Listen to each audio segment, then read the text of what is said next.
что если я сейчас тебе скажу вспомнить два конфликта, и ты увидишь в них, что тебя зацепило одно и то же? Я смотрю на запись этого месяца и понимаю, что мы много чего сделали уже.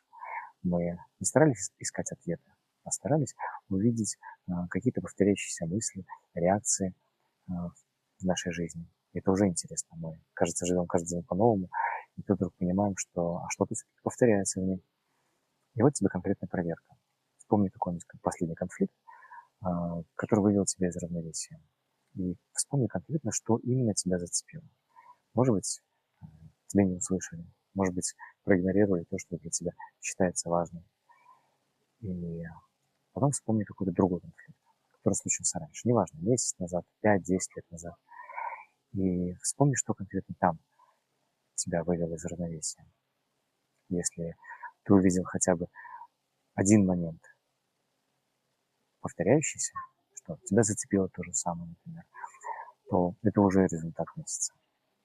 Если ты готов стать архитектором своей жизни, то присоединяйся.